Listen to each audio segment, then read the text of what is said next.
میں پہلا سوال آپ کی خدمت میں رکھ دیتا ہوں۔ ہم لوگ بچپن سے سنتے ہیں سیدنا آدم علیہ السلام کے بارے میں کہ آدم علیہ السلام پہلے انسان تھے، اللہ تعالیٰ نے ان کو تخلیق کیا، پھر ان میں روح پھونکی۔ ایک مکالمہ بھی ہمیں سنایا جاتا ہے فرشتوں اور شیطان اور سیدنا آدم کا۔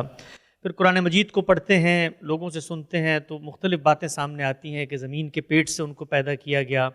یہ آدم علیہ السلام کون ہیں؟ ان سے پہلے دنیا میں کیا ہو رہا تھا؟ ان کی تخلیق کیسے ہوئی؟ اور پھر اس کے بعد ان کو دنیا میں جو بھیجا تو اس بھیجنے کا کیا مقصد تھا؟ اور یہ جو پوری کی پوری داستان سیدنا آدم کو ہمیں سنائی جاتی ہے مختلف مذہبی روایات میں، اس میں کیا چیز پیش نظر ہے اللہ تعالیٰ کی جو اس داستان سے ہم سیکھیں، سمجھیں، بطور مسلمان اس سے اخذ کریں؟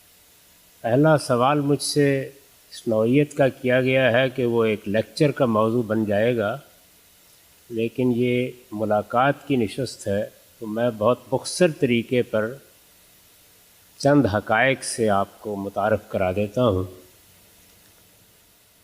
اللہ تعالیٰ نے قرآن مجید میں یہ بتایا ہے کہ انسان دو چیزوں کا مجموعہ ہے۔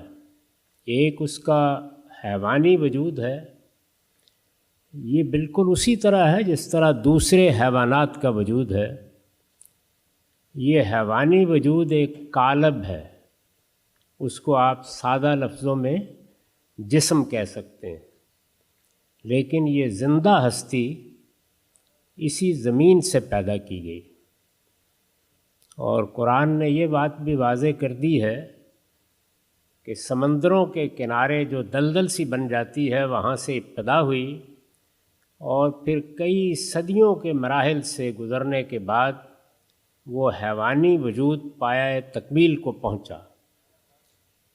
قرآن نے ایک لفظ استعمال کیا ہے کہ کئی مرحلوں میں ہم نے اس کا تسویہ کیا۔ جیسے آپ ایک چیز بناتے ہیں تو پہلے اس کو آپ ایک صورت دے دیتے ہیں اور پھر آہستہ آہستہ اس کی تزئین کرتے ہیں۔ جیسے گھر بناتے ہیں تو ایک گرے اسٹرکچر کھڑا ہو جاتا ہے، اس کے بعد آپ اس میں کہیں پتھر لگا رہے ہیں اور کہیں قالین بچھا رہے ہیں۔ تو اللہ تعالیٰ نے یہ بتایا ہے کہ میں نے انسان کے حیوانی وجود کو بھی اسی طرح بنایا اور پھر اس کا تسویہ کیا، یعنی اسے ہر لحاظ سے بالکل درست کر دیا۔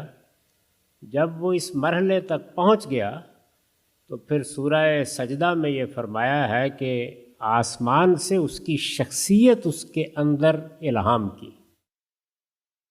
اس طرح انسان اپنے جسم یا اپنے قالب کے لحاظ سے ایک زمینی ہستی ہے اور اسی طرح بنا ہے جس طرح کے دوسرے جانور پیدا ہوئے ہیں، لیکن انسانوں کی جو نسل اس وقت موجود تھی اور اس کے حیوانی وجود کے بے شمار نمونے پیدا ہو چکے تھے، ان میں سے دو کا انتخاب کر کے انہیں انسانی شخصیت دی گئی۔ تو انہی کو قرآن مجید نے آدم و حوا کی حیثیت سے متعارف کرایا ہے۔ حوا کا نام تو قرآن میں نہیں آیا، لیکن ان کی شخصیت کا تعارف قرآن نے کرا دیا ہے۔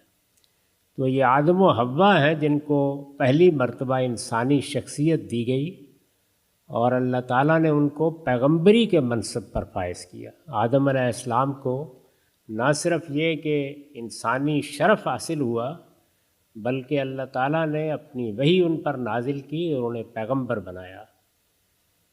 اس واقعے سے پہلے یہ بات بھی قرآن مجید میں واضح کر دی گئی ہے کہ اللہ تعالیٰ نے یہ اسکیم اس وقت جو مخلوقات تھیں جن میں فرشتے بھی تھے، جنات بھی تھے، ان کے سامنے رکھی اور ان سے کہا کہ میں نے زمین کا ایک ذرے کے برابر ہے پوری کائنات میں اس کرۂ ارض کا انتخاب کیا ہے کہ یہاں میں اس کیچڑ سے ایک نئی مخلوق پیدا کرنے والا ہوں اور زمین کا اقتدار اس کو سونپ دوں گا۔